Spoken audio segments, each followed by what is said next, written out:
All right, everyone. This is Jeff Fowler, director of Sonic the Hedgehog. Hey, my name is Ben Schwartz. I play the voice of Sonic in Sonic the Hedgehog. And this is the director commentary. And I guess the voiceover commentary. 2 for 1. You get us Great. both. Thanks for being here. Do you want to take them through any of this? Yeah, there's not really a better way to start a Sonic the Hedgehog movie than, wait for it, Sega.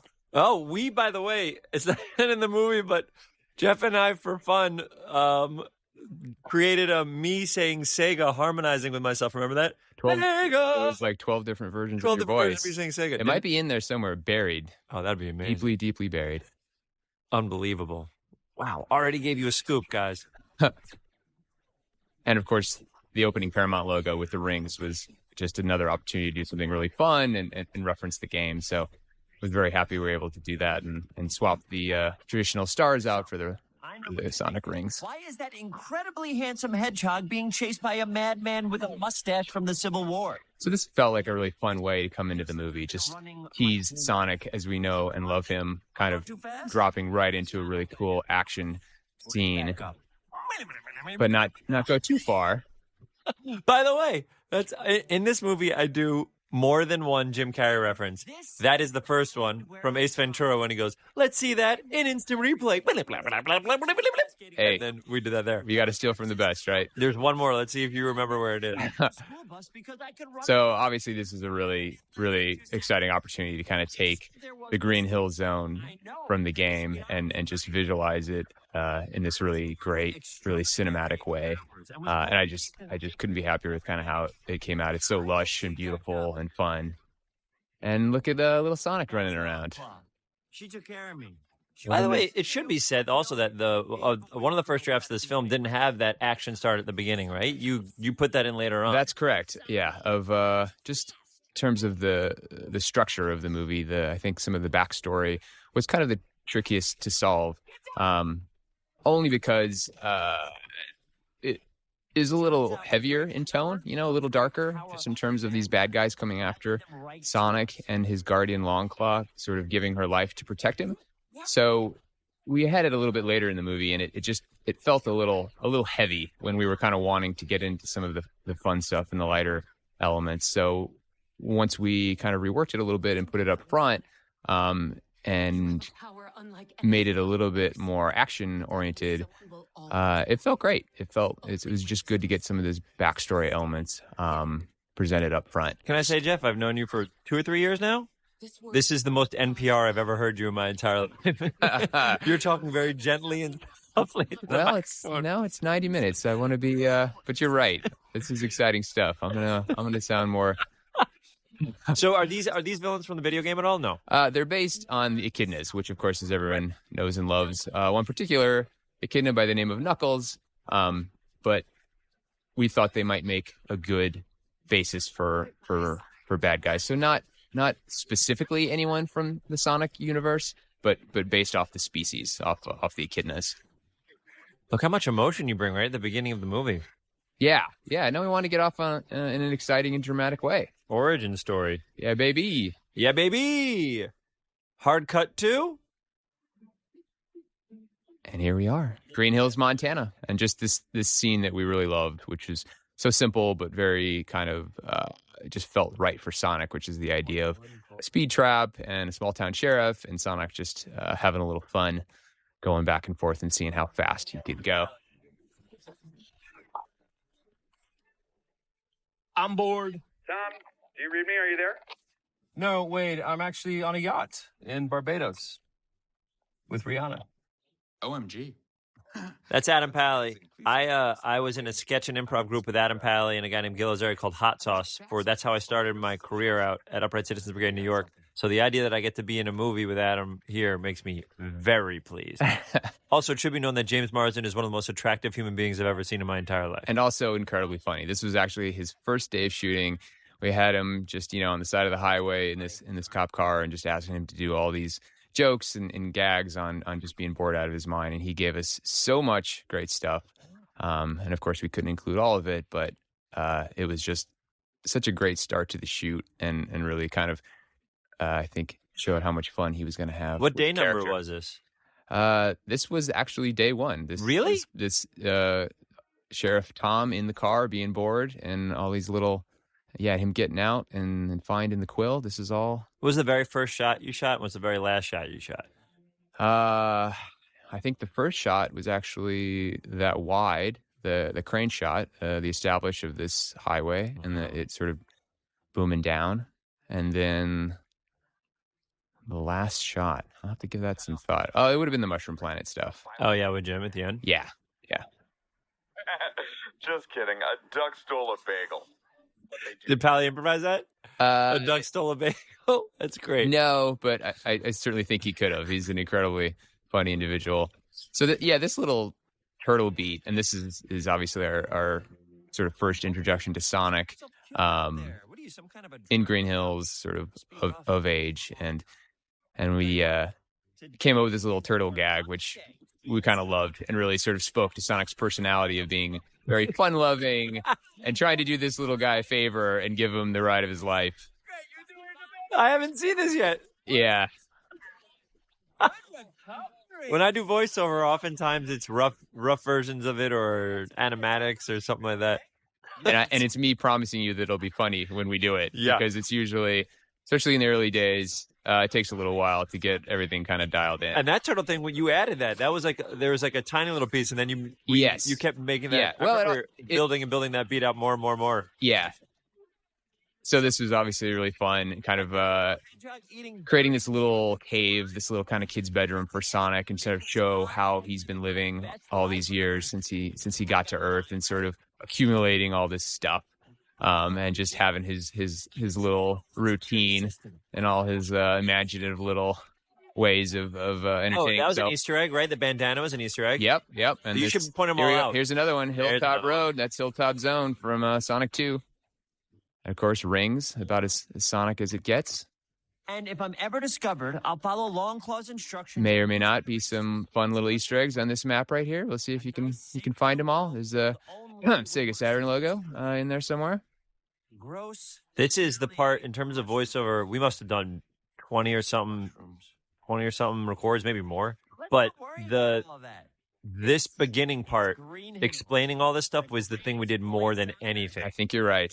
Yeah. And it was pages of dialogue, and we did it. I mean, we must have done 7 or 8 versions of it. Yeah. Well, you're always trying to kind of find the funniest way to present it, and obviously time is always a factor, and really wanting it just to be really pithy and fun. And so, yeah, we definitely. And the other thing too is when you're working in animation, you do have the opportunity to kind of rework stuff a little bit versus live action when you sort of shoot what you shoot. But in the animation world, things are a little more malleable, and you can kind of continue to tweak and to plus. There is one. I would say one of. Oh, that's a great reference. There's Sonic. Yep. And that guy on the left, Scott, that was just laughing as the bar patron, was a gentleman who doubled as Sonic in Vancouver. Correct. Very funny. Really nice guy. Yeah. Really great to have his help. I chatted with him before we did it, kind of like explaining, going through the script and stuff like that. And then I'm sure he played around too when he was over there. I heard a great improviser. Yeah. No, he was fantastic. So that little piece of the Crazy Carl stuff, just going back to some kind of scenes that originally were longer or we kind of repurposed, and that's another thing you can see in the additional materials. It was a really great scene that I loved. It was this kind of fun sort of nighttime in the forest. Truck drives out, sets a bunch of traps. You realize this guy has a plan for catching Sonic, but Sonic is just too fast and is just playing all these gags on him. But ultimately, as we were reworking the beginning of the film, it just didn't quite work as well. It felt like we needed to just get to Sonic a little sooner, because that was all very, very teasing. It was more about kind of meeting the townspeople before we met Sonic. So after a little bit of reworking, we ended up with a really cool San Francisco opening shot and sequence. Do you listen to a lot of director's commentary, Jeff? Yeah, I think they're great. I especially remember when I was in school, in art school, and working on projects, I would just put a movie on and put a director commentary on, and I just really loved all the stories and the little details. There was no sleep in art school. It was a lot of all-nighters. So Sumter? yes, we were very lucky with our whole cast. Everyone was so funny, so charming, and we just had such a great time shooting the movie. You shot it in Vancouver. Correct. Lovely place to make a movie. Yeah. Very great talented food. crew. We have reviewed your application to the San Francisco Police Department, and pending interdepartmental review and background check, we are happy to inform you that you have been selected to join our team. Oh my God. Wow. Oh my God. Had a lot of fun designing these cakes. The sort of the good news and the bad news versions. Oh, you should talk about your background a little bit. Talk about like for people who may not have researched you a little bit, because I think your background helps so much in this particular project. And obviously, this is a huge opportunity to direct this type of movie, this scope. But I feel like all the stuff that you had in animation and directing in the past really culminated in this. So where did you come from? Where did you come from? Blur Studio in Culver City, California. Spent 15 years there working in visual effects and animation. Was hired right out of school by Tim Miller, directed Deadpool, and he's one of the producers on Sonic. And he just really created an amazing atmosphere for artists and animators. And I just really enjoyed working there. And one of the first things I worked on was actually Shadow the Hedgehog video game cinematics. And that created a really great relationship with Sega. And we just kept in touch kind of ever since. And so the opportunity for Sonic came along, and Tim was very instrumental in sort of vouching for me and saying, hey, I think this guy would do a great job. And so I was very fortunate to have that opportunity, and could not have had a better experience making the movie. It's amazing. Worked out well because we got along great, and we're excited that we had the opportunity to make this movie together. But even before that, you directed an animated short. Correct. Yes. Thank you. I'm trying to help you out, man. God. Well, I want to help people in real trouble. there was a short. It was called Go for Broke. That's right. And it was fortunate enough to make at Blur when I was there. That was probably my first directing opportunity, and actually went on to get nominated for an Academy Award that year. Can you most of your stuff is in graphic animation, correct? Like most of the stuff is through computers, or can you do longhand? Can you do... You mean like 2D versus 3D? Yes. In terms of, because the stuff I've seen you do is mostly 3D. I definitely have a traditional sort of art background. I mean, 3D animation didn't really exist when I was in sort of middle school and high school, so it was all hand-drawn stuff and drawing. But then as soon as sort of movies like Jurassic Park and Toy Story came along, I was just completely hooked by visual effects and what it can do for storytelling. So, and then I just wanted to find a place where I could study that, and that was the Ringling School of Art and Design in Sarasota, Florida. It was a great place to... Right next to the Ringling Brothers Circus, right? It is. Yes, they are related. Oh, I was doing a bit. Is that real?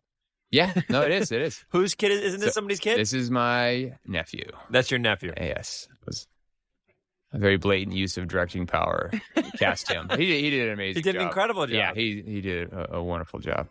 Now, this is one of my this is one of my favorite sort of scenes in the whole movie, especially when Sonic comes out, and I just really spoke to what I wanted from the movie, which is this kid he's kind of living by himself, but he's got this really great imagination, and he's got this super speed, and what would it be like to have super speed and the wish fulfillment sort of aspect of playing baseball and being so fast that you can play all the positions. I just thought was so fun, and really just gave this movie Sonic just a personality and a charm that was really great. It's also such a kid's thing to like pretend you're every single person. Absolutely. It's such a fun little kid. Anytime I played Sonic, the whole thing was, obviously he can run really fast and he has all this energy, but the idea is that he's a kid. He's like a really excited kid that never really gets to get out of his cave. So when he gets to get out, he's even more excited. Yeah. And all the energy you see in his running is used in like positivity and stuff he does in real life. Yeah. Now we had fun writing all these little things pieces. You finalized. I remember watching this before a lot of the other stuff. Yeah, I think there's probably 2 or 3 scenes in the entire movie that we kind of designed very early on and just said, this is it. This is our Sonic, this is our tone, this is our world, and this baseball scene was definitely one of them. It just kind of yeah. I haven't seen final versions of a lot of this, so this is exciting. Yeah. Also, the music already nods to the original video games. Yeah, Tom Hulkenberg, a.k.a. Junkie XL. We were so lucky to get get him and to have his help on the score. And he just did such an amazing job. I just love all the music in this movie. I really am alone. And then, so yeah, like the other side of this, I mean, all the fun we were having with Sonic playing all the parts, but then for it to end very sort of emotionally and really give you this, have you feel for this character and really understand that how hard it is that despite the super speed and all his creativity and imagination, at the end of the day, it's not a replacement for having real connection. And that is what the movie is about, is Sonic needing to find that community, find a friend, find a family, which we just thought grounded it in some really relatable stuff. And also, it forced me to cry in the voiceover booth, which is the reason why we said anytime I cried, it made you happy, right? We're going in the right direction for sure. There's Pally. Yeah, it's great. That town's in trouble if that's their police force. Cell tower seems to be working, though. What is going on? Oh, gosh, I think the power's out. The lights are out. What was the process of getting Marsden? What should I do? Did you have a bunch of meetings with him beforehand? You talked? This is exciting for me because I was not there. I was in Vancouver maybe for 3 or 4 days. Well, what was great about James is he had plenty of experience with this type of thing. I mean, it's not an easy thing to ask of an actor, I think, to put them next to a tennis ball or to, basically a character that's not there and to get the right performance, especially a comedy performance. And James had done the work before and just knew how to do it and just absolutely crush it. Because it is not easy to share a scene with someone who is not physically there. He's a great actor, man. He is, by the way, what you said before, he is so funny. Yes. He is so funny, and he's so humble about how funny he is that he never admits that he's funny. He's great. Yeah, everyone in what I loved about this cast more than anything was just everyone was so funny and always had pitches and ideas and just made everything better, which is really, I think, the best version of movie making is to allow for everyone to sort of pitch ideas, and of course they might not all make it into the movie, but I love hearing them, and a lot of the stuff wouldn't have been as good as it was without all these ideas from the cast, from the crew. And then now we're about to get introduced to Robotnik. What was the process of getting Jim Carrey? I just sat down with him and had a really great discussion, and obviously a huge fan of everything he's ever done, but certainly kind of grew up with all the classics, Ace Ventura and The Mask and Dumb and Dumber, and we were so fortunate that he was excited and interested, and he just brought so much to this character. Because I mean, it was really funny on paper and in the script, but Jim just made it his own. He's so funny in this movie. Yeah, it's so original, and it hits a part of your bones that you were the movies. Of course, he's incredible and everything, and has been. But it harkens back to some of that stuff that you remember as a kid in his performances, and you're like, oh, he could just move his finger and he's funny. Absolutely, he's just a funny human. He just can't help it. I'm a huge fan of his. We used to, Dumb and Dumber and Ace Ventura. Those are things that we watched as if they were scripture. Right. Sacred. So yeah, really fun kind of designing this introductory scene, this giant truck pulling onto the baseball field. I remember having some discussions and concern that we were going to drive this big truck into the outfield and it was just basically going to get stuck there, and we wouldn't be able to do another take. But fortunately, it worked out and we were able to. Never seen anything like this before. Fake mustache, right? It says on the top banana. I'll never tell. Wow. Yes. It has to be. Yes. Look at it. It's amazing. Yeah, it was just, we had so much fun designing this character. Obviously we wanted to be respectful of the source material, and Dr. Robotnik looks very different in the games, but this being an origin story, also wanted to kind of back into that look of Robotnik and at least start him as sort of the government guy and ground him a little bit in terms of introducing him as a character, and then sort of build on that and then grow it into the character that fans But you're right. It is basically an origin story for both Sonic and Robotnik. Third grade level. Yeah, I mean that was really this being going back to kind of the inspiration in the 1991 game and just keeping it very simple, keeping it Sonic versus Robotnik, and just really telling a really great story for each of them and giving Sonic a really great character arc, which is why we felt we needed to sort of introduce him as a younger hedgehog running around his island, and then set him up on Earth, and then watch him go through some growth and development as he goes on his adventure. Also, all these little things, nods to all the kind of electronic building and tinkering that he does in the video games, right? All these little egg pods and stuff like that. We definitely, there being the great debate whether it's Dr. Robotnik or Eggman, depending on which part of the world you're asking the question. But his drones, these little flying egg things, we thought it'd be fun for that to really be to inform why does Sonic call him Eggman, and it's because Sonic is sort of meets him through these little flying drones that are egg shaped, and so Sonic refers to him as Eggman, just like Sonic refers to the Sheriff Wachowski character as Donut Lord. He just has these fun little nicknames for everybody, and Tika's character is Pretzel Lady. So it just kind of was a fun idea for Sonic to have developed his own description for people just based on not knowing any better, because he's kind of living as this outsider looking in. What was it like for you as a first-time director to direct a legend right out of the gate, and also someone that you've seen be the lead of $150 million movies? So what was that like? Because for me, I would be, of course, if I was directing someone like Jim Carrey, I'd be nervous right off the bat. But I guess you don't have time. You just don't have time. So what was that like?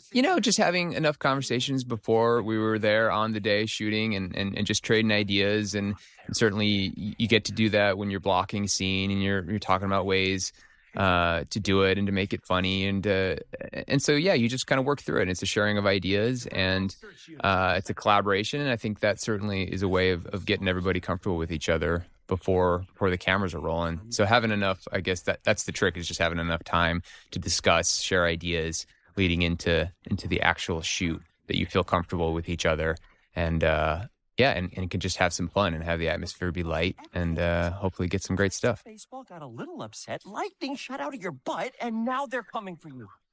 We did so many versions of that. I didn't know which one to use.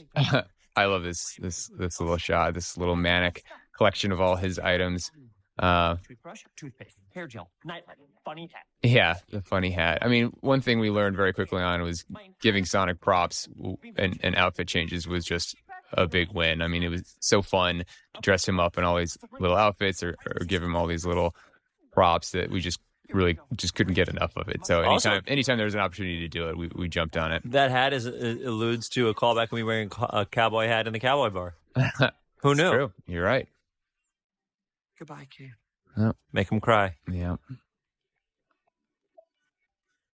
Hi. Hey, What you doing? just coloring with JoJo and Rachel. That sounds half fun. Hey, exciting stuff here. We had a power outage.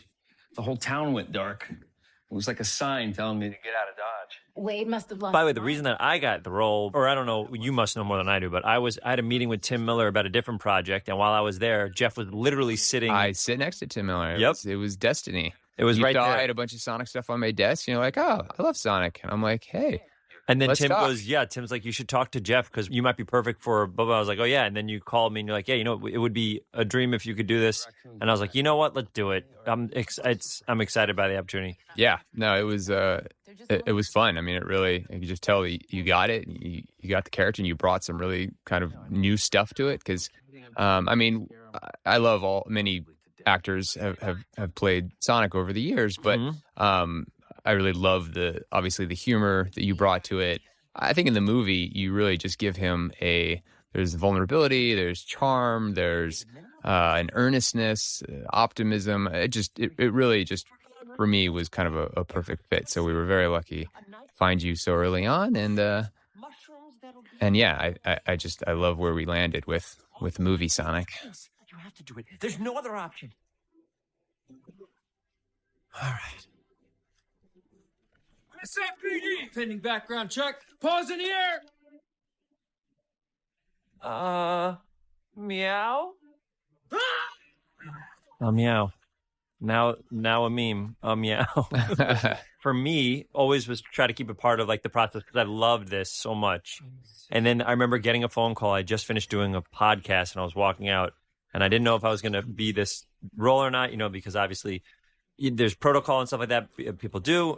And then you called me personally to tell me that I got the role. That was such a big, exciting moment for me when you called. That's great, man. And we, as you kind of alluded to before, I mean, the trick with these animated characters is you just record a lot of material and you rewrite stuff and you rewrite it and you rewrite it. And you were always game for it, always ad-libbing, giving us variations and options on stuff. And that's really, there's no secret. It's really just kind of just working the ideas and just going as far as you can to get to the good stuff. I'll talk about a little bit about the process of that, but stop me if there's something you want to talk about on the screen, Jeff, because you know way more about this stuff than I do. No, go for it. Okay, so the process for when we get to really recording, obviously we do, there's table reads and you play with the words then, but what Jeff alluded to was very much true where because Sonic is CG and animated, Jeff can't reshoot all these scenes. It would be impossible. It costs too much money, but it was just sketches of what Sonic would be doing. So we could change what Sonic said as much as we wanted. And we did quite a bit. So we would do the script. Then Jeff and I would kind of think of different things to say. And then Jeff would give me a leash to go improvise because we're there. It doesn't cost money for me to make up stuff. And then Jeff as the director would figure out what felt the best. And he would but there'd be moments where in the script we'd be like, oh, you know what? This feels like it needs something like this. And we'd take a second and kind of rework the words. And it was incredibly collaborative. Well, which was so exciting for me, especially coming from like an improv background. So to have Jeff and Toby Asher in that room was very exciting. But to me, that was so cool that you were open enough to be like, you know what, let's try a bunch of stuff here. Let's do this. And we would rework words and we would rewrite stuff and we would improvise. And then you in post would find out what worked the best. And then once you find that track, we'd then follow that track. Is that pretty accurate way of describing kind of like what our process was? It is. There's a lot of playing around and a lot of working and stuff like that. But it starts with a great script and, knowing exactly what the character is and us all agreeing on that. Yeah. And we had some very, very funny, very talented writers on this. Yes. Josh Miller and Pat Casey are wonderful, wonderful people and really just enjoyed the collaboration every step of the way. So funny. And worked really hard every time. It was like, hey, can we kind of push, take this and workshop this idea a little bit? And then they would always have 4 or 5, 6, 7 line pitches, with alts and just constantly just giving us stuff to try, which was great. They were great. Practically finishing each other's sentences. Okay, bye. Hello there. Can I help you? Good morning, my rural chum. This is a great little scene with James and Jim. I know James is very excited about. Was this their first scene together? I believe so. That's crazy. This is a great one. Yeah, this is fantastic. He's a good man. Yeah. Oh, come on in. Great. Take all the readings you need. Except, the power company usually take their readings from outside the house. That way they can check them even if you're not home. Also, my buddy Spencer works for the gas company. And he's more of an ultimate Frisbee guy. So you want to tell me why you think I'm dumb enough to just let you walk inside my house? Who came up with that idea? The stuff on his glove. It almost looks like a reverse power glove. Oh, right. Power glove. Yeah. That would be the wrong reference, though. That would be That's the wrong. But who came up with that, and how did that start? I think that might have been a discussion I had with my production designer, Sean Haworth. We were always trying to look for little ways to. Actually, no. Now I'm thinking about it. I remember Jim, in particular, talking about the glove and wanting that sort of texting kind of finger movement sort of worked into it somehow. So I think we had the idea for the wrist pad, and then Jim came up with the idea of adding the little buttons on the palm of the glove so he could do the little interactive stuff. That's great. And yeah, it was a wonderful little detail. But my dentist called me Rob. Look, This is a great scene. Yeah. I'm sure what you're here for is very serious, but it's got nothing to do with me. You can ask anyone in town. Everyone knows me. I bet they do. I'm sure you're hella popular with the Jebs and Merles and Billy Bob. Go way back to the days of tipping cows and being in a drug band. It's so great. Give me a break. Maybe someday you'll achieve your goal. Yeah, you can really see him there on the palms of the hands, all the pad, the little interface, and that, Even the the glove. tips of the fingers. Yeah. That was really fun to design. I mean, Jim Carrey was involved even with the costume design and had ideas, and we did lots of fittings and would discuss ideas. And my costume designer, Deb McGuire, she did a phenomenal job coming up with the looks for all this stuff. And it was great to involve, to have an actor like Jim involved and have ideas and pitches again, as we're kind of creating the character. And it just made everything better. He's so good, man. And all those little things add to it. So like the haircut's perfect, the mustache is perfect, the outfit's perfect. All the little things add to the character so much, but it's like, I don't know which one you chose. Oh, I hope they aren't scanning me with x-rays. I had kind of an embarrassing one.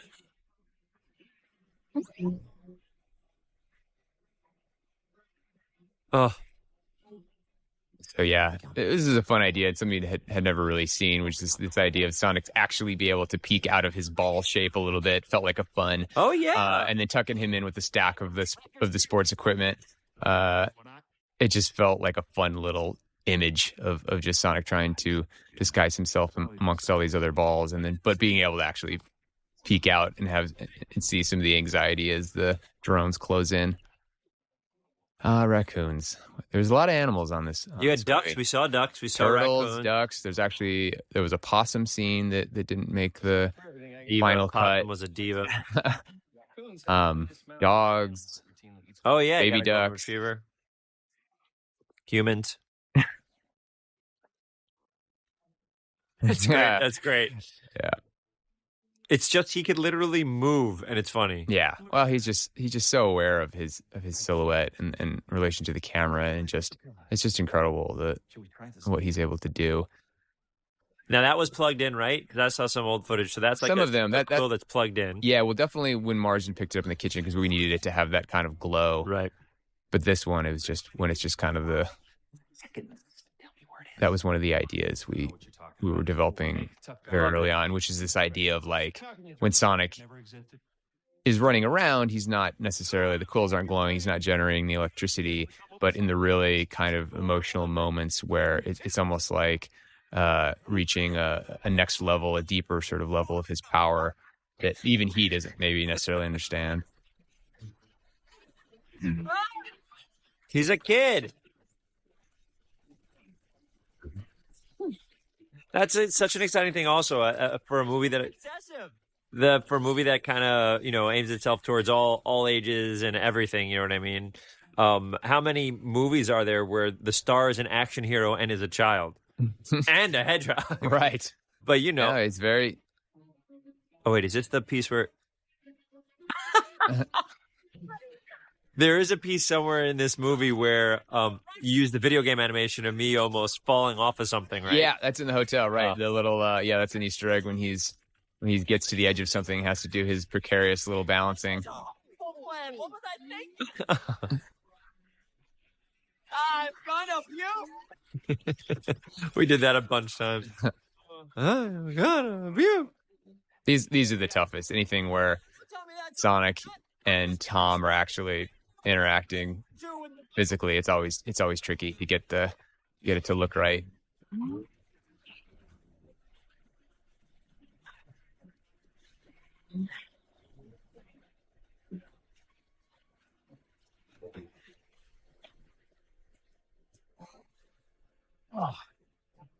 Doctor, are you okay? Yeah. I just saw a guy race out of here and thought. These two worked amazing together. Oh, yeah. Lee and Yeah. Jim worked incredible Yeah, Lee together. Majube as Agent Stone. I mean, they just really, it just took on a life of its own. I remember this particular Oh being my goodness! that was Jim's pitch, And he was like, "Fine, put your hands on my mouth." exactly. I'll do anything in the name of comedy, and rightly so. I don't think anyone would. He crushes. Imagine how nerve wracking that must be. As someone like, "Hey, all your scenes are to play the foil to Jim Carrey being crazy." Yeah, no, Agent Stone just ended up such a great character, and their relationship just really, again, just Stone, doctor. Call optical illusions. Tell them I need new frames. Even throwing it like that. Bring that quill. Yes, Doctor. Are you able to relax now? Do you feel like a piece of because you have been going non-stop for a very long time. Well, the movie's about to come out. I was about to say we're probably two and a half weeks. Well, no, Is that it? 3 weeks maybe. February 14th. So, yeah, so I wouldn't say relax is quite the right word. I mean, I'm certainly excited for this to get out there for everyone to see what we've been working on, but I'll probably won't truly be able to relax until sometime late February. So I'd like you to take me to San Francisco so I can get back my rings and use them to go to the Mushroom Planet. Mushroom Planet. Yes. Right. Okay, you're about to see the second Jim Carrey reference of mine. Uh-oh. I'm sorry. The first one was when the rewind. Trouble, okay? You asked me to save your life. I saved. I wonder if Jim knows that I did these because of him. He does now. That's very exciting. It's very exciting if he does. This one is a gentle nod. This one isn't a hard. This one isn't as hard. Coming up in a bit. So what's in front of James right now in real life? Just a little gray ball on a stand. A little gray ball on It's a a stand. height reference and kind of eye line reference. And you had, I remember when I visited set, you had many different versions of the Sonic things. Right. Well, we had a sort of simple one that was just kind of made out of rubber that you could just throw around. Yeah. Just because then things tend to get a little beat up on a film set. And then we had one that actually had fur and quills and was more lighting reference. But Here's the carry. Shot me. I know. It's coming up. You shot me. All right, I heard you the first time. You don't have to. Very exciting. Oh, good grief. I'm wet. I'm cold. There's a fish on my head. That's supposed to be a reference to our pets' heads are falling off from Dumb and Dumber. I hear it. It's great. Please. All right, this is one of my favorite little bits. And he's Fluffy. Hey. Fluffy Sonic. All right, whoever's Adorable. making dolls. Time to make Fluffy Again. Sonic. How many things can we do to have fun with Sonic's appearance? And a fluffy Pomeranian version seemed like a lot of fun. All right, there's gonna be rules on this. I mean, if there's not a Funko Fluffy Sonic doll, I don't know what's going on. Got it, Donut Lord. Would you stop with the donut, Lord? I have a name. It's Tom. I'm Sonic. Sonic. Sonic. So you've been spying on us all for years. I love this. I mean, I wouldn't call it spying. We were all just hanging out, only I wasn't invited and no one knew I was there. Crazy Carl was right all this time. Yeah. You should call him Super Observant Carl instead.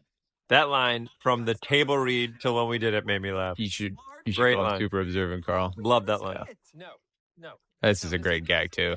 We played with this too. The government Yeah, it's hard not to do these. and arrest me. These speed gags are just so fun. It's You're right. It was lame. Gift shop was cool, though.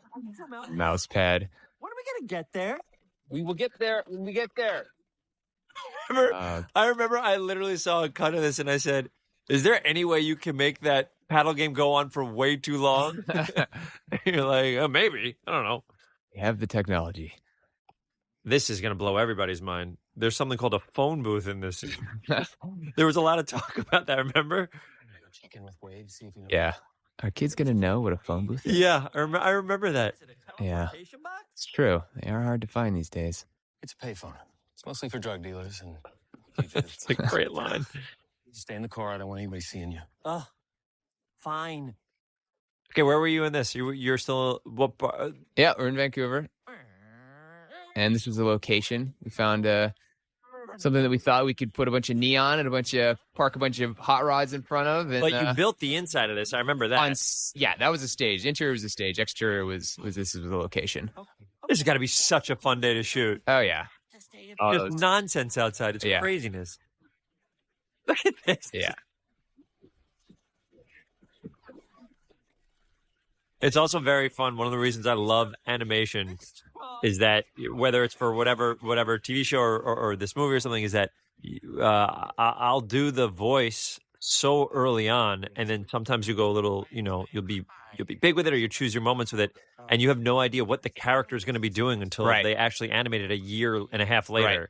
Well, we tried to do as many storyboards as possible, and that's kind of the same way you work in animation, where you really just want to kind of figure out what the beats are, what the staging is, but it's also really helpful for the cast and the crew to be able to edit them into a simple little story reel, and to be able to show someone like, hey, this is what the scene is. This is what we're doing. Yep. And that was always incredibly helpful, especially with something like Sonic, where he's not there. I mean, there's no way to really show what his action is when you're shooting. So having the storyboards, having the previs, which is kind of a fancier version of storyboards that actually involves some very simple computer graphics animation, it was just so vital to. You should get explain what everybody on the previs same page. is. You should explain what previs is a little bit more, because it's in the animation world. It's not as used as much as in this.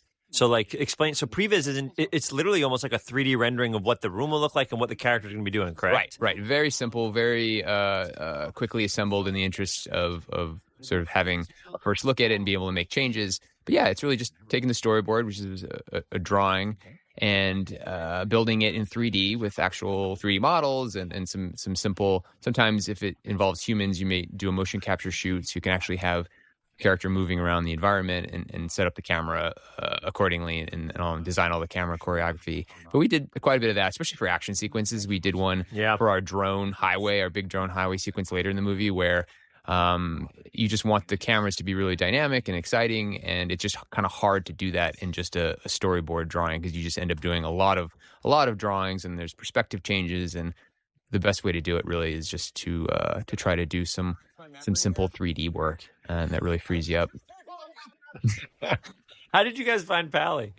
I think Is that a Toby? Yeah, Toby, one of the producers, I think had pitched that, and it seemed great, and yeah.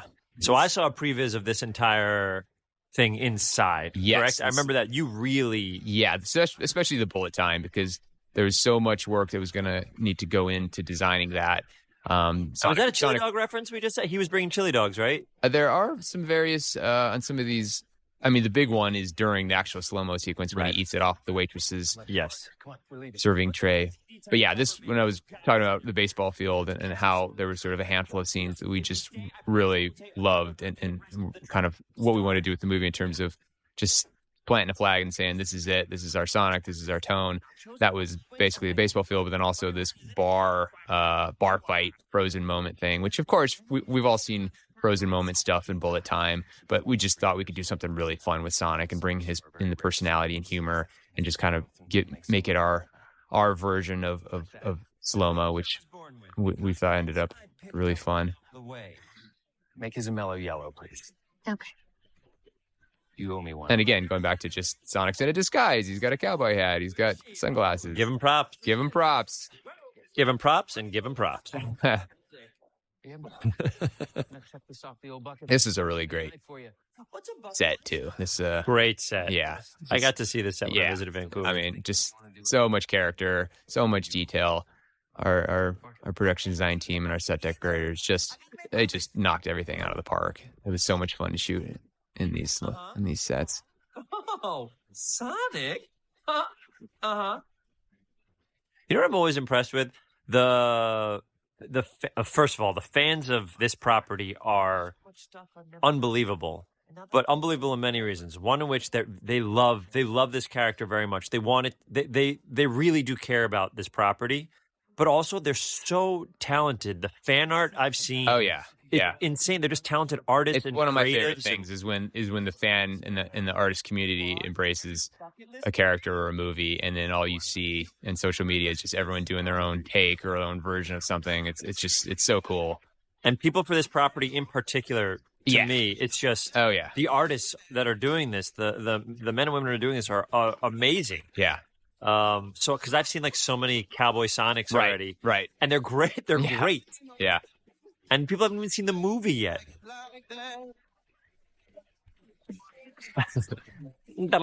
Shot. Amazing.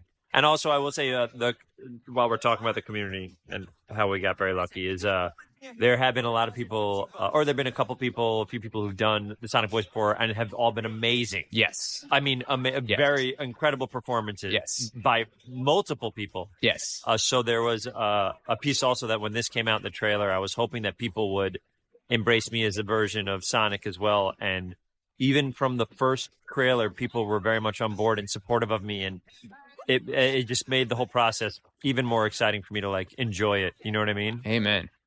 It was very, very cool of everybody to be supportive. Yeah, we never thought of movie Sonic as sort of being a replacement for any of the other Sonics, because there's Sonic exists in so many different versions. forms. Yeah, TV shows, video games, the comic books. I mean, there's just so much Sonic out there. So this was just kind of our own little addition to the library. It is very exciting, though, for me to think that this could be one of the ways that people are introduced to Sonic. Sure. You know, kids, and then they go and then they get to see, you know, all the other Roger's stuff. performance. And they get to see Ryan's and everybody's performance, which I think will be it's I don't know, it's a very super cool, emotional, cool thing for me to think. This is a great bit. Yeah. Ding ding ding ding. Ding, ding, ding, ding. Oh, yeah, you kept that in. Yeah. How many days did this fight take? It was pretty contained. It wasn't too terribly. Marsden can do real stunts. Oh yeah, he's got the chops. Who's next? Who wants them? Who am I getting to beat up? Hey, has anybody seen my waitress? Still waiting on those buffalo wings. You? There you go. Yeah. Judas reference.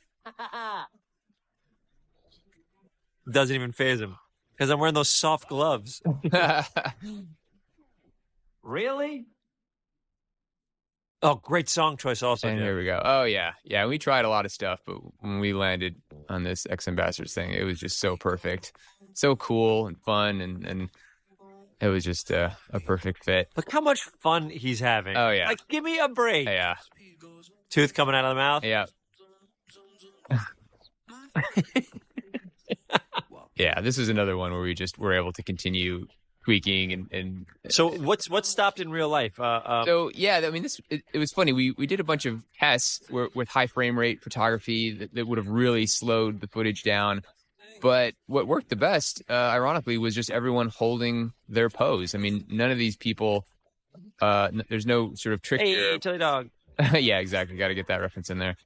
So yeah, it was just photographed with everyone holding still, and the camera kind of movement kind of helped sell the idea that they were frozen, and it worked great. And then, were there any Easter eggs in that thing? oh no. Yeah, not from the game though. I think some of them were just fun, kind of witty little.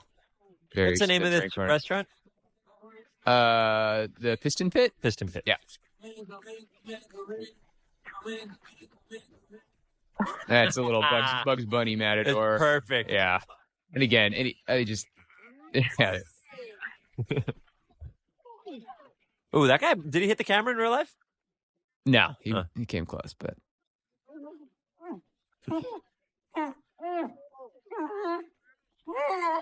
Toilet paper mummy. So should we get out of here? Yeah, time to go. I love that beat.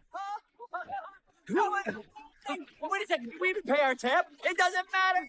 Oh, watch this. I always want to do this. I improvise that. Because in real life, I always want to do that. I can't say for sure, but I think they like me.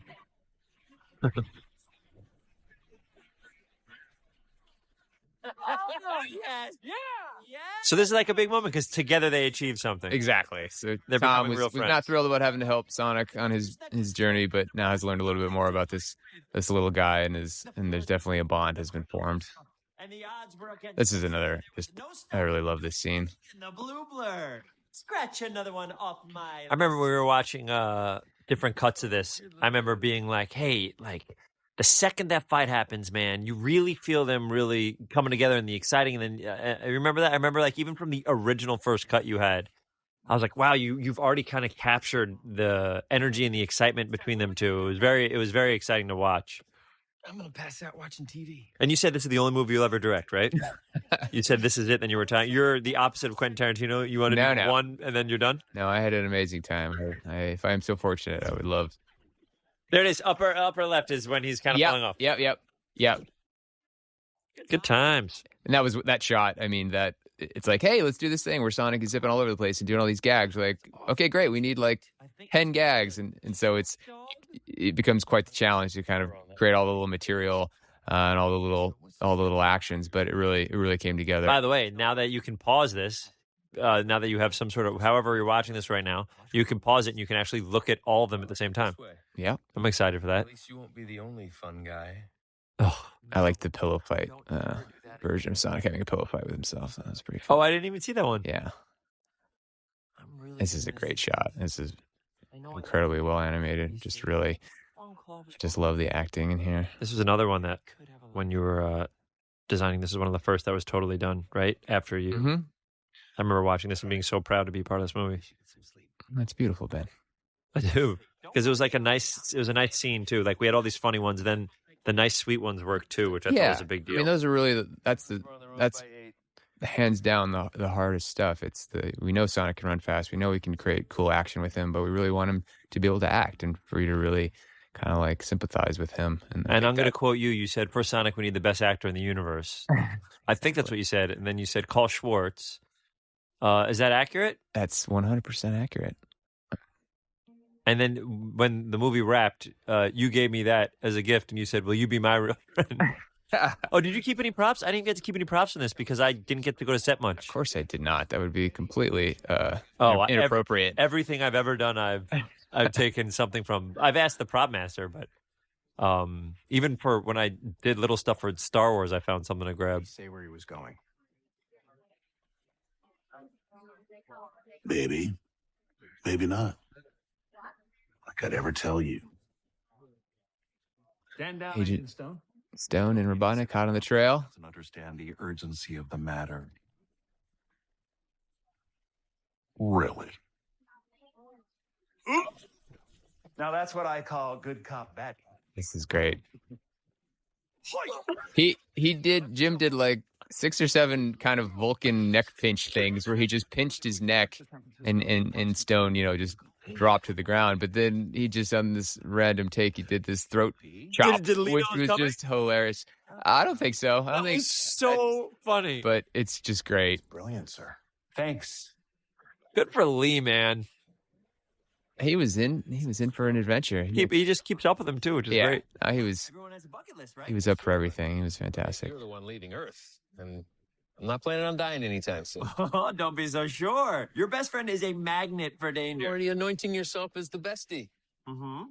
So this we shot out on Vancouver Island on a little stretch of highway we were fortunate enough to be able to control for a couple days. Wasn't there like a week where the weather was absolutely hard and it ruined many things? That is this exact sequence. Is that true? I wouldn't say ruined. I would just say it definitely created a little more work. I mean, whenever you're outside and explain what happened, just because I wasn't. It just rained. I mean, almost nonstop for this scene. Well, for the first day of shooting, it definitely, especially the first half of the day, it rained incredibly hard. And we have 2 units with all the toys, all the drones, all the camera trucks and the ultimate arms and everything you could possibly imagine. And it was all just kind of like, a little dead in the water until the weather would clear. We'd shoot a little bit and then it would rain more. So yeah, it was a little challenging and certainly committed us to a certain kind of look in terms of the overcast skies and everything. But you can't tell. I would never have known that that there was any environmental anything. The people need you.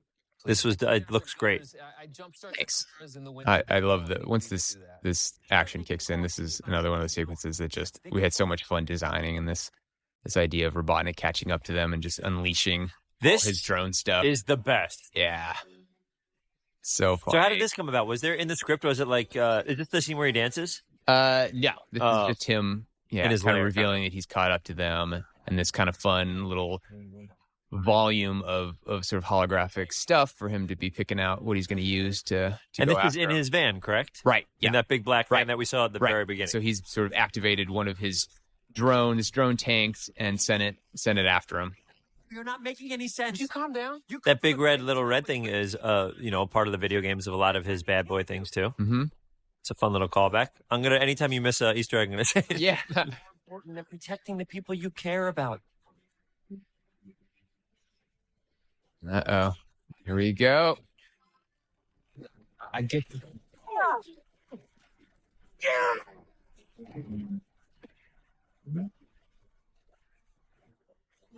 This must have been so exciting to shoot too. You know what? I was wrong about you. Yeah, again having the previs, so we really had a blueprint for what we were after. Just makes such a huge difference. Also, I love that Sonic, while all this crazy stuff is happening, is still like going after Tom. Yeah, he's so fixated on that's the real, and you can see here he feels very betrayed. You know, he'd give anything to be part of this small town, and Tom's giving it up, and Sonic thinks he's crazy. So also, I remember when we were doing these takes, the idea of you have to make sure that the emotion is coming through because it has to translate that's why these big sonic booms happen. Right. Yeah, we wanted there to be a very clear relation. I think you pulled that off really well. Oh, thanks. I mean, visually, with the lightning and everything, but just it to be really, really clear that this was very upsetting to him and part of his emotional arc. Guess I had a bonus life. Nice little. Another little Easter egg. Oh, yeah, baby. A Sonic 1, a Big Tank 0. Sorry, did we get that on camera? How are you not dead? I have no idea. Dancing? Oh, I love that that's in too. No, but thank you for Do you see me dancing? So yeah, this whole sequence is built around this kind of idea of almost like a Russian nesting doll where when you think they had won or defeated robotics tech, that there was always something else coming, and progressively smaller felt like a really fun way to approach it. So how do you also do that when there's an actual physical door opening and nothing? So what's happening in real life there? There's a guy out of frame, out of range of the camera that's actually operating the door for the interaction. Incoming! It's my turn. You just can't run. It's mine. Hey, stop fighting or I'm taking that. Got to have the family road trip dropped into the middle of this thing just to have a little fun before we resume our life-threatening chase. Yeah, we ended up using CG for all the robotic stuff, but there were certainly discussions of maybe we could build this stuff, but seemed like we would have so much freedom and flexibility. Yeah, just to kind of treat it. This looks great. Yeah, super cool. Oh, come on. Hey, everyone, welcome back to my live stream. Today, we're destroying robots. Step 1. As we did it! No, you didn't. We did not do it. Who is this guy? CG looks great. Thanks. My turn. Here, just keep us going straight. Now, did you work with any of the animators before that worked on the CG?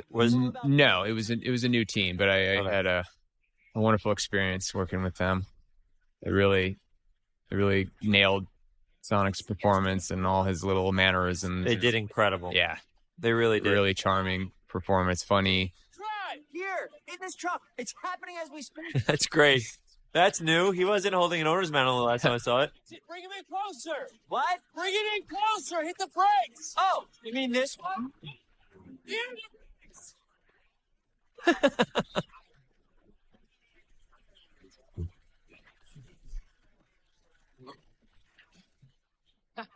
Seeing this in a movie theater, I haven't seen it we haven't had our premieres or anything yet, but I got to see a close to this take, not this take. And seeing it in a movie theater was so exciting because, even now I've only probably seen, there's probably 20 people in that small little theater that we saw, I saw it in. But to see people laugh at the the audiences add so much. It's so fun to see it when the audience is into it. Especially for this type of movie, too. Yeah. There's a lot of comedy in this and a lot of heart, and you hope that people track it all, and it really seemed like all right. This is a great little way to end the sequence in the smallest way imaginable with this harmless little mini drone that cuts the truck apart, and then there's a little bomb that they have to get rid of. So that truck is really chopped, correct? It's really chopped, yeah. Did I get it? No. Here, hold still. I don't think we were able to return that one to the dealership. I think that one's probably in a collector's collection somewhere. Nailed it as a callback to nailed it as something I try to put in a bunch of this voiceover stuff I do. I don't know if I told you that. I like there to be Easter eggs within the characters that I voiced. I'm not even doing a bit. So that like nailed it is like I've tried to like slowly put that in like it's in Dewey Duck says it. Well, it works great. Yeah, I think it works beautiful. It's your calling card. Nailed it. Hey. Not looking good. Uh-oh. This is great. He's so good. Did we get him? Oh, no, there they are. They're real survivors, those two.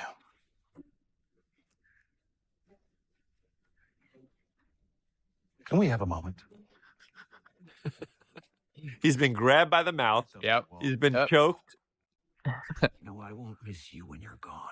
Human beings are unreliable. So mean. Stupid, and I care very little about them. But my machines are diligent, relentless. They're everything to me. Huh?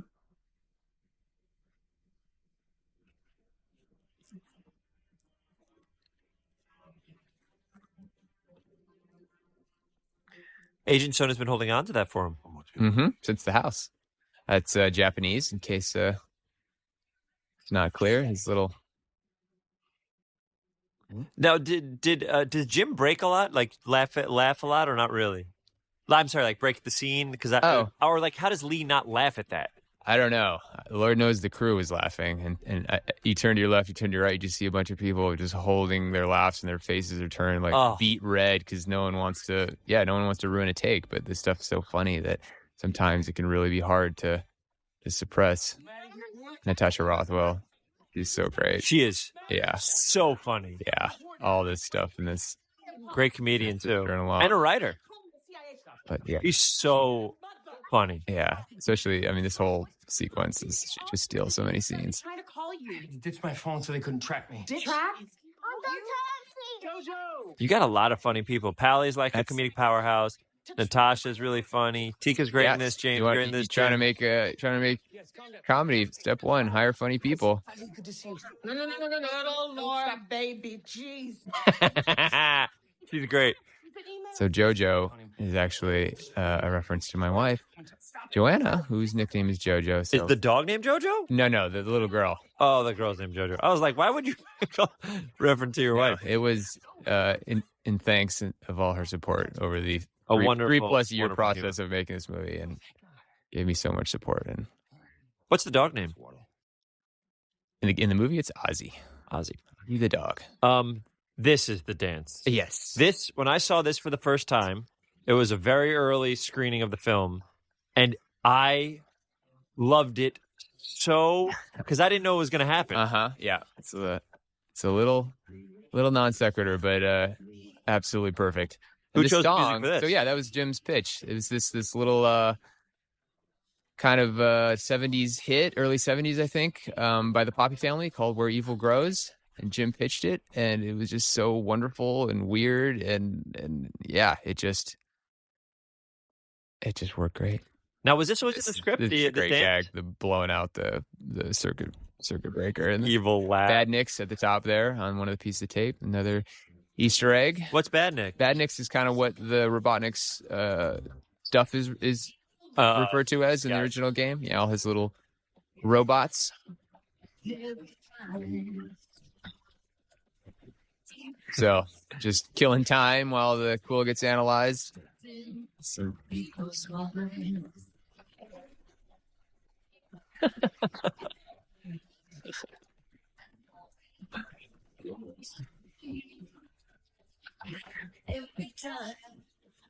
is another really cool set. You're getting your look, by the way, of what that pod's going to look like in the back. Exactly, yeah. That's the egg.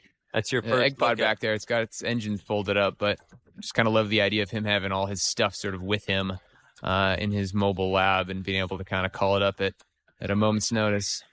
I just thought you might like a latte with steamed Austrian goat milk. What do I look like, an imbecile? Of course I want a latte. I love the way you make them. So abusive, but so perfect together. Ready the prototype. With this kind of power. So yeah, there it is. That's a huge, for anybody who played the video games, that's a huge reveal, I feel like, right? Yeah, he had his little Eggmobile, his little metal sphere he would fly around in, and that was kind of the inspiration for him creating a little one-man fighter. So we did a little design work on it. I think we came up with something super cool for his egg pod. Both you and I have those Genesis Minis, and I just beat Sonic 1 and Sonic 2 again. God, they're so hard. By the way. So difficult. Sonic 1 is, you can get through it, and then when you get to the last couple rounds, it's like impossible. And in Sonic 2, when you get to the airship, you need the save function on the Genesis Mini. Every 12 seconds you're needing to save. But it's so hard. Yeah. But so fun and really it's where it all started. So good. It's where it all started. It's also because that game is so like the whole game changes by how fast you go. And in a side scroller back then, that didn't even exist. Yeah. The speed of it's so exciting and like unruly and like makes you feel like a rebel kind of. Yeah, like you're hardly in control of it. Yeah. It's just it's a pinball. Yeah, you're like, oh no. Okay. But it's so fun. He'll snap out of this. He'll wake up soon. Pinball reference to something that's going to happen in the movie later. People have seen the movie. If they're listening to this, they probably. You should right. never. You should never start a viewing experience, but with the commentary, with two people talking about ruining the movie for you. At every turn. That'd be so funny if that's all you watch. So stop right now if that's the case, and switch over to the non-commentary. Yeah. What year is it? Is The Rock president? Whoa, buddy, you're okay. Yes, The Rock I am president. that. I would vote for The Rock. And by the way, The Rock saw that in a commercial or something and retweeted it. Yes, and yes, it made everything. Talked full about circle. playing Sonic as a kid, in college. Yeah, You got it. I am great at. Still talking. First of all, can we take a moment to acknowledge how under control I've been? Amazing. Didn't freak out. No. Totally calm. By the way, so Tika is a veterinarian. Correct? Yes, Maddie. I'm sorry, Tika's character, Maddie. Right. So that makes it even perfect there that she knows how to bring that hedgehog back to life, or not, right? Or at least examine him. Yeah. Yes. So like everybody kind of like has a nice little purpose within the story, even more so than the relationship and the love between the two of them. Shot our little blue friend with your trank gun. So many beautiful people in one scene. Am I not in the movie because I'm not that pretty? Oh, Ben. Get to the Transamerica building. I promise. We'll find a way to get you on camera if we're able to do another one. We'll create some weird doppelganger that talks like this, like a weird talk. Exactly. Have to disguise your voice. Here we go. This is a big moment. Huge. Oh, there they are. What was it like designing those? It was a process. I mean, you want to. I mean, they're iconic. I think, well, in the game, like they pretty much look like they're made out of metal. At least the soles are, in order to withstand the tremendous friction generated by his speed of his running. But we really love the idea of him getting them from JoJo, and that it was a gift, and his first gift of real shoes, and not hand-me-downs or mismatched stuff that he'd been wearing the whole movie, and someone to create a real moment out of it. It's also the first gift he's ever gotten in his life, probably. Yeah, exactly. So, we should say about face stuff. Although I was making fun before, they put black dots on my face, and we put a camera on it.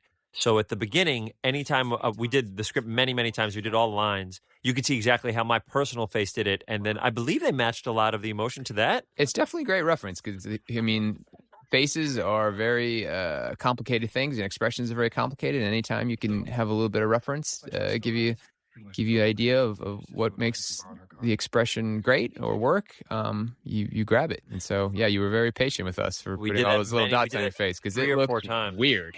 Maybe more, 4 or 5 times. And also you're like tethered in by a cord, so you can't go as very unnatural. Yeah. I remember you having like neck pain, right? Yeah, because the weight of the camera we did 6 hour recording sessions. Thank you for your patience. Really appreciate it. And then after we got enough of the visual stuff, then it was back to like how I've done animation stuff for the past 15 years of my life. Right. That's it. That's your pyramid. And here we are, finally. San Francisco. What happens Yeah. Now, how much did you film in actual San Francisco?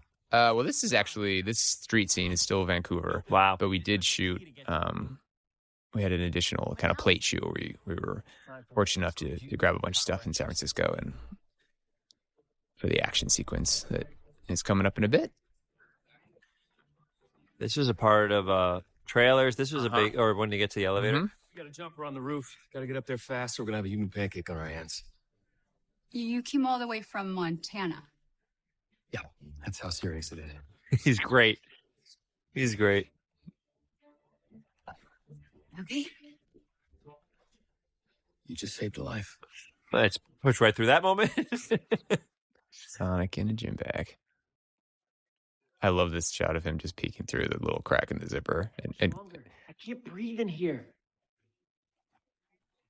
Hello? Anybody there? Do you have your child in that bag? No.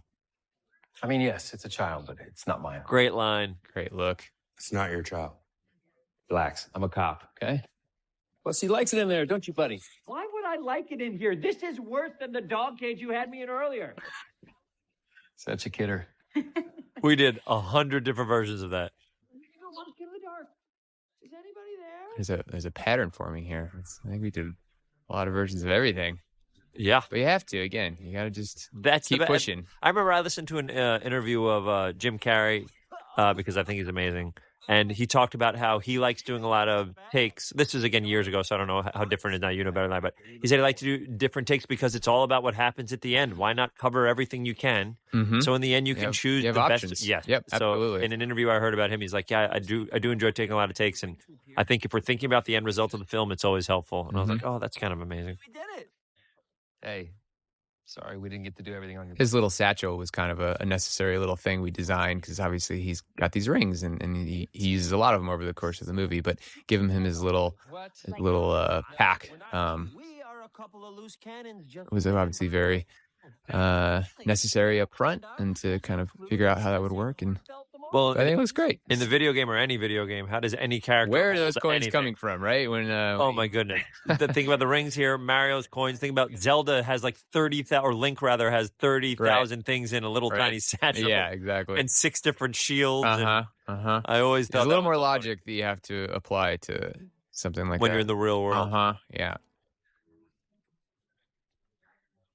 I'm sorry, I was so hard. This is all green screen in the back, or are you on top of a building? It is green screen. We had just a little piece of the building built, this little outcropping. has to be painful. Do you have a favorite scene, or you can't really say that because it's like calling? Different. I mean, definitely, like I was talking about before, the baseball scene, just in terms of it represents, it's funny, it's got some great visual effects, but it also has some real heart to it and really kind of sets up the emotion of the movie and Sonic just as a character. But yeah, I mean, and then obviously the motel room, I just really love the Sonic performance and just the emotion of that scene as well. So it's hard to pick. The emotion in this also, to me, I really liked when we were doing this scene. Like, it was important to me and to you to like make sure that it doesn't matter that he's animated. It shouldn't even feel like he's animated. It should feel like a little kid is talking to James and Tika right now. Right. And then that'll make it'll just bring weight to a lot of the scenes. And I think the animators pulled it off, because it's one thing if I perform it, but you have to make this character really look like he's invested in stuff. Yeah, and have that moment of maturity, right? Because this is when Sonic realizes that there's all these things he didn't get to do or isn't going to get to do, and he wants to do them, he wants to stay on Earth, but he realizes for the sake of his friends and for Tom and Maddie that would put them in danger and put them at risk. And so he makes a very selfless decision to go, even though he doesn't want to. And this is our first view of Egg Pod in action. Now he's got the red suit. And you built and it. the I saw goggles. this. Yep, we just built the pod for him to sit in. It was on a gimbal and on a green screen. So we were able to composite it into any environment we needed to. I was in Vancouver when he was shooting this, and it was so cool. Yeah, this was, I think, the first time we had James, Jim, and Tika all together doing a scene together. Oh, and speaking of heat, I see you've taken a lot. And everyone had some really funny pitches for this dialogue, and I think it really... Hey, watch your mouth. It's great. You want a little more of what I gave you earlier? Punched him in the face. Oh, he punched him right in the face. It was awesome. The time for talking is over. Time to push buttons. You're flying. And here we go with our first actual reference to Eggman. You'll never catch me. Confidence. A fool's substitute for intelligence.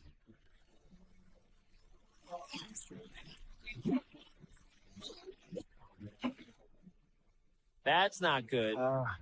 This is a difficult CG scene. There's a lot going on. So much. A lot of elements. Blown up? Pretty much, yeah. Oh, you're about to see a great Jeff Fowler pitch that I love that he did.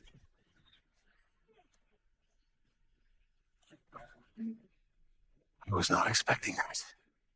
But I was expecting not to expect something, so it doesn't count. Yeah, the idea of Sonic pushing them off the building felt very unexpected and fun. This and to kind of me, the right way to kick it off. This was something we did late in the game. Not the bullet time, but me going down and going pew pew pew pew pew was a Fowler pitch at I remember near the end. Yeah, and I was so happy you pitched. It was so funny. Well, all this personality that comes out of Sonic's just kind of messing with his stuff and just taking all the time in the world because he's so fast and just showboating. Is really fun and feels very, very Sonic-y. Yes, very confident, very in control. Until he's not in control because Robotnik has found a way to level the playing field. But yeah, all this part, yeah, I love that. And what a great reveal for him to see the big bad. Right.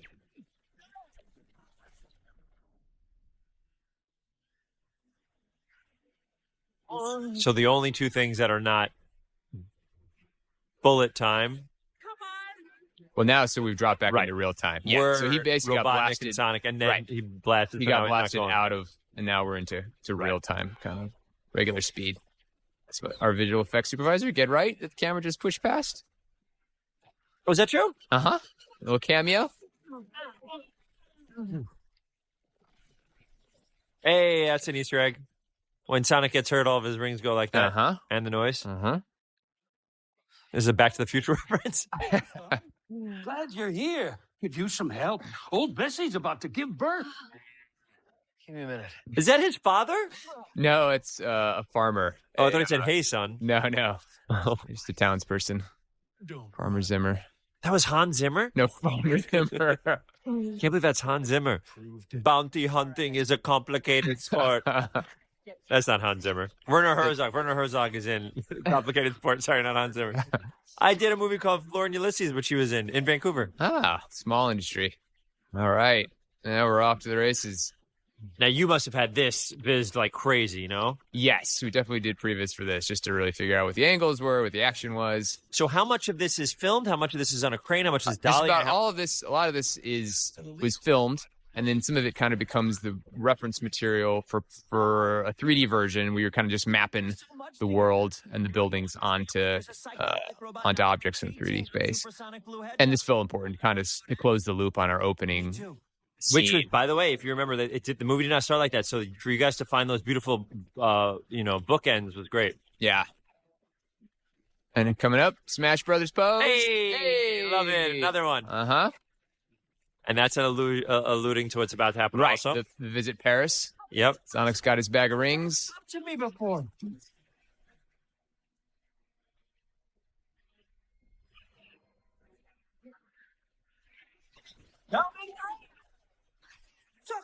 And Daniel Day-Lewis played that mime.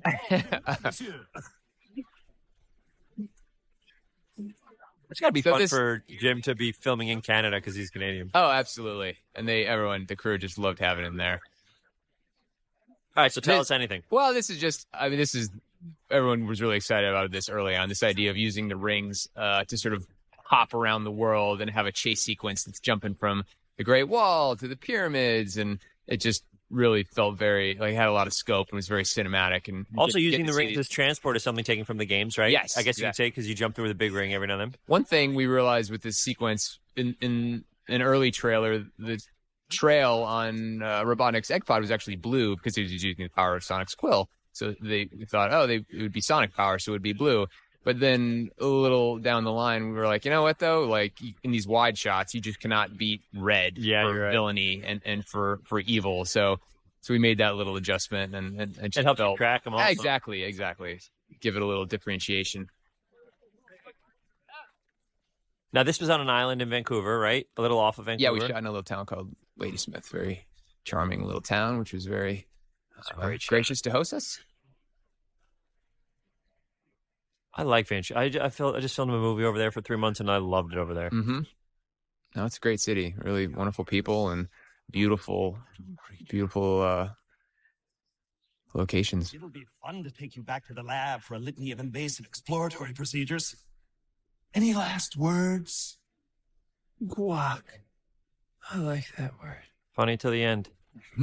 I don't have to tell you how many scientific breakthroughs have been made possible by animal testing. You're being very selfish. Going my way? What the? They did so much of this fight, and they did so great. Really? Yeah, they really all this kind of. I'm the donut lord, you son of a... We want to. Ooh. Autopilot, adjust. Why? Why would you throw your life away for this thing? That's why I don't have friends. Next thing you know, you're somebody's best man. They want to have the wedding out of town. Like nobody has anything better to do. Where were we? Oh, yes.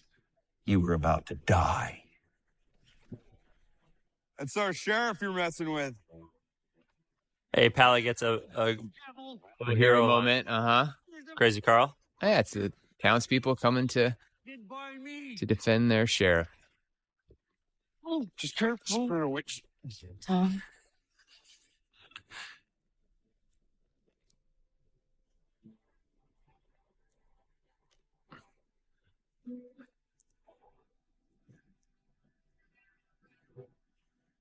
I don't mean to be indelicate here, but someone should get some ice, keep the body fresh.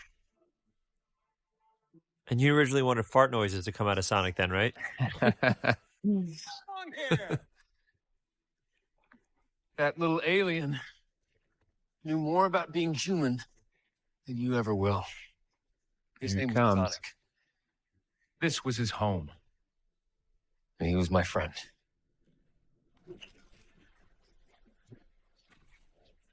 So this was a place we wanted to get to very early on in the writing and scripting what's process. happening. The idea of Sonic finally getting the friend that he's been after his whole life, really, and all this time he's been alone on Earth, and finally having that sort of community, and it just sort of activating this whole new power in him. And we're finally seeing Sonic in full control of his power. And is this power fully called realized in the game? No, I mean there's Super Sonic, yes. but that's not this, because that would involve Chaos Emeralds, obviously. Right. So in the interest of simplicity for this movie, we didn't include any of that. It's really meant to just be Sonic sort of understanding his own powers and his emotions. And now he's got what he needs. Time to take care of Robotnik. He's at full power, wouldn't you say? Yeah. Confidence, friends. Yep. The whole package. And we've seen him sort of strip Robotnik of the quill power he was using.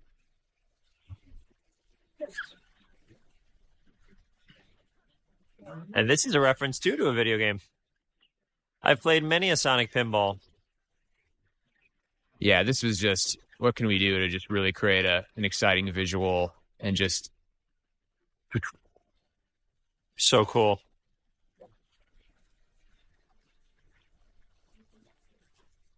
There you've done it. Guess what, Eggman? I'm not leaving Earth. You are. It's got to be a team effort.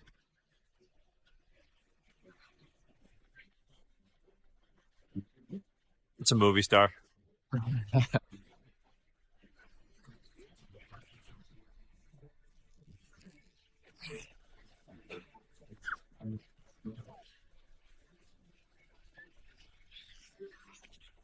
Ooh.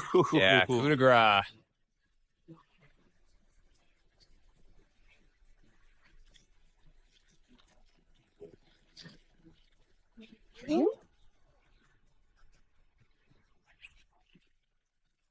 Donut Lord was listening to Sonic about the Mushroom Planet. Uh-huh. Yeah, they've gone on a journey. Knows all about it. Told you got this. Hey, we got this. So this being the other moment we're just really excited to get to, which is Sonic finally getting his high five.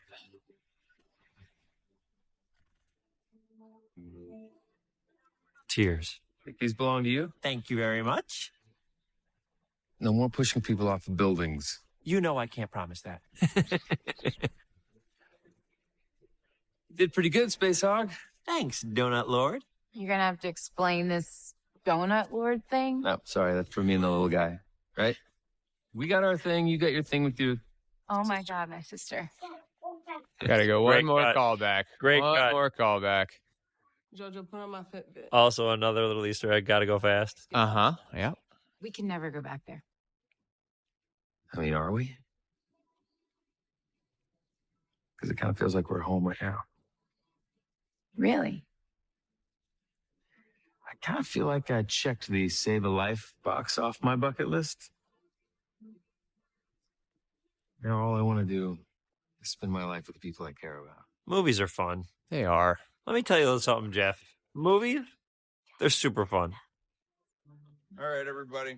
Nothing to see here. Fun to make and to watch. Ordinary day in Green Hills. Carl, I'll take that chainsaw. Oh, I love them. You've never seen a fight between an intergalactic space rodent. Intergalactic space rodent. And a robot with a doctorate. Hey, another Easter egg. There we go. Ding, ding, ding, ding, ding, ding, ding. I've heard so many versions of this on YouTube. It's the best. It's classic. The best. Had to include it. The music in Sonic, the video games are All of them. unbelievable. Fantastic. Unbelievable. Yep. I love video game music. Mr. and Mrs. Wachowski, Yes? a token of appreciation from your government for keeping quiet about recent incidents which never occurred. Wow. Wonder what it is. Money to fix the house? Letter from the president? You'll see. Okay. Hello, Barton. Yeah. The way you said you'll see made me think it was something better than the things we said. Have you tried the never-ending pasta bowl? It never ends. Why'd you choose that as Tom's last name? Wachowski? Yep. We appreciate the gesture. I don't think there was a That Robotnik guy, huh? Just whole lot of reason behind it. Oh, really? Just Exists, or ever has existed. seemed like an appropriate small town name. You haven't by any chance been in contact with a certain alien creature since the incident, have you? Uncle Sam would love to have a chat with him. Very casual. Brunch, perhaps. Oh, you mean the little blue guy? Hmm. No, no, nothing. Mm-mm. Doubt we'll ever hear from him again. Mm-mm. Very well. Okay. Thank you. Great look by Tika. Mm-hmm. I love this last little bit of him peeking in the dark. Great. So stupid. Hint about the pasta bowl. So, do you guys want to watch a movie or what? Sorry, buddy. It's a school night. I've been there the whole time. What? It's 3 Oh, in the afternoon? Ozzy the dog, perfectly on cue. The head turn, How'd you get that?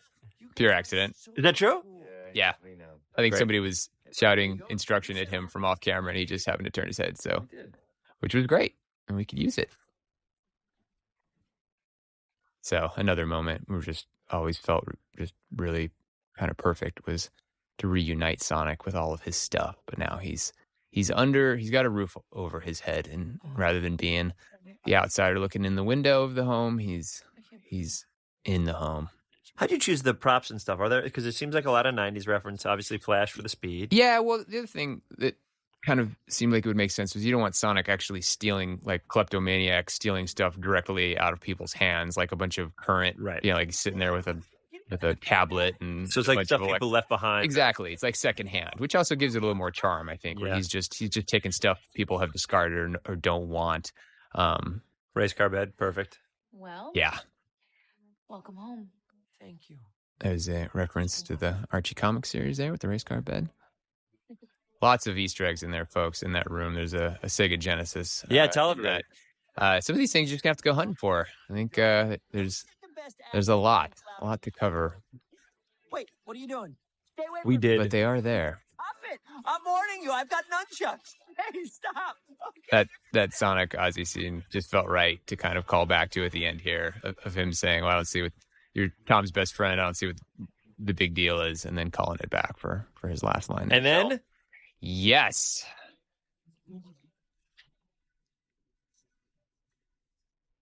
My grasp on Down but not out. absolute. Robotnik is making his way on the mushroom planet. Hitching Stone. Why don't you get a head start? He's turning into full Robotnik. Mm-hmm. Definitely with Even the the mustache void. and the bald. Uh-huh. Right? It's an evolution for sure. And I think we have more work to do, but he's definitely getting closer right to direction. Yeah, exactly. Way home, This is all just a lesser man would die. scraps from his egg pod in the back of his backpack there. And he still has a quill, which looks like maybe now it's managed to regenerate a little bit of that energy. That could be important. So I had a lot of fun designing this So mushroom cool. planet and just going about as far as we could. And just how many mushrooms, how many fungi can we pack into this thing?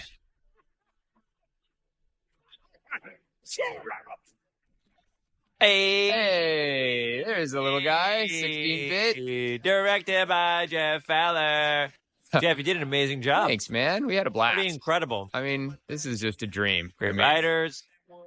combine three of my favorite things. It was movies, animation, video games. I mean, really, it was a dream, and I had such an amazing experience. I'm so proud of how it came out. You did such a good job. I'm so proud Thanks, to be man. a part of it, and to be a part of it the way I'm very excited that it came out the way it did. Thank you. Sir. Also, this end credit is unbelievable. Oh yeah, I mean, it just felt kind of perfect to incorporate some of this imagery from the games that everyone knows and loves, and to end the movie, have people walk out with just a big smile and seeing all this 16 Editors are amazing, by the way. Yes, I was so lucky with my entire crew, all my cast. I mean, everyone was just.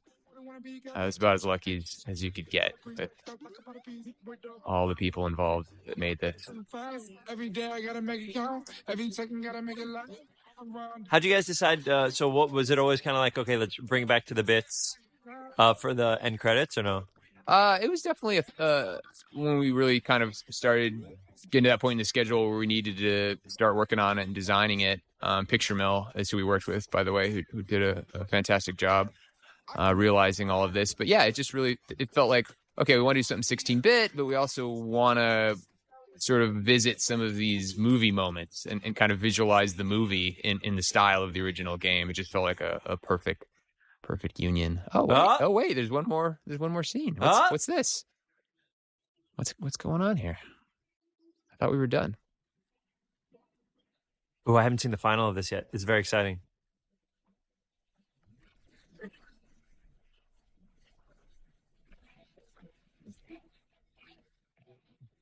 Hello.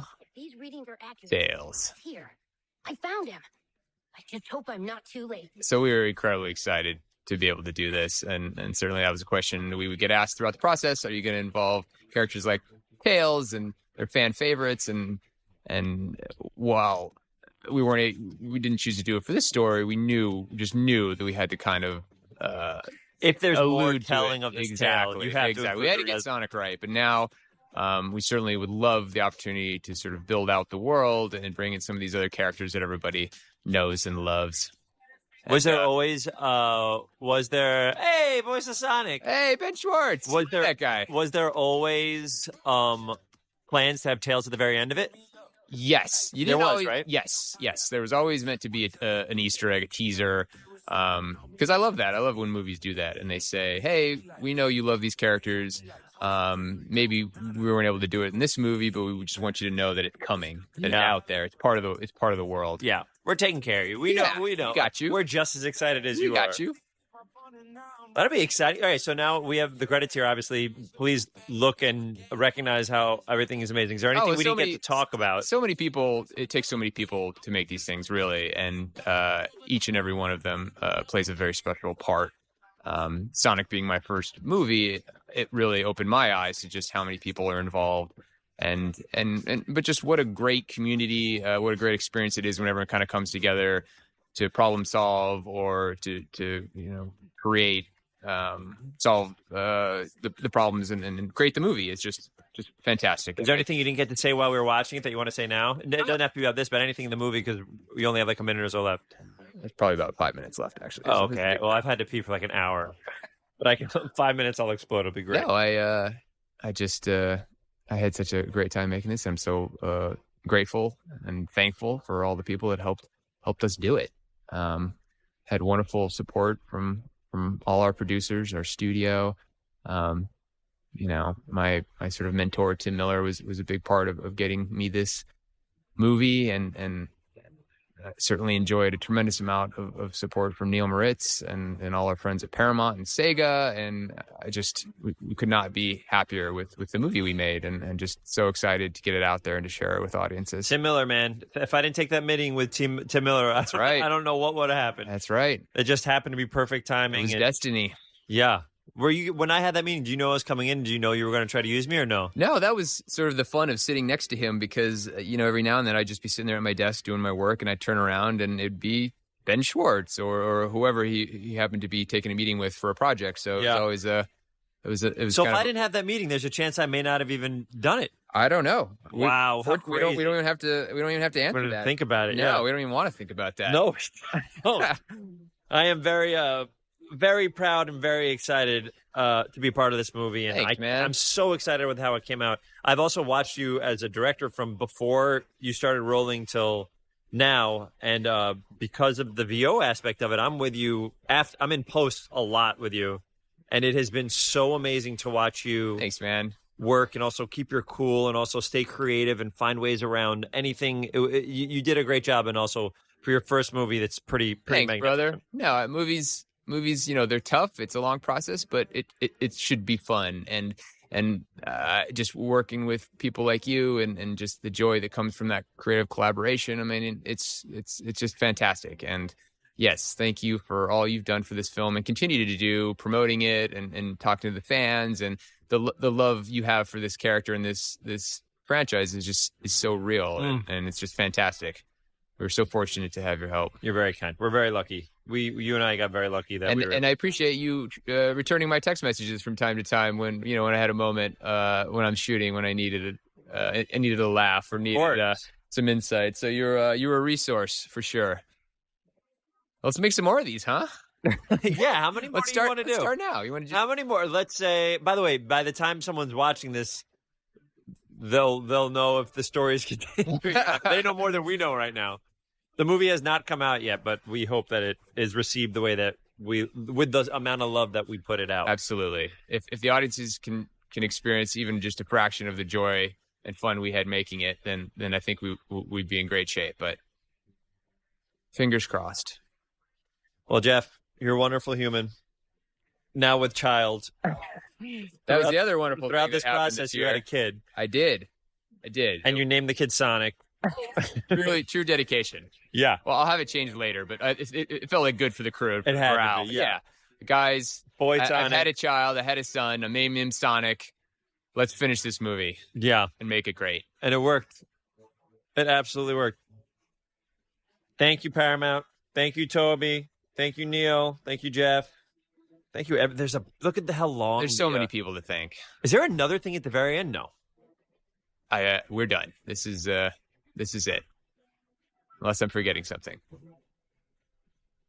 My God, what if they added something that you have no idea about at the very end? You finish your color timing, you finish your sound, and then you get there, and at the very end, it's just the weirdest thing that you did not say yes to. That would be wild.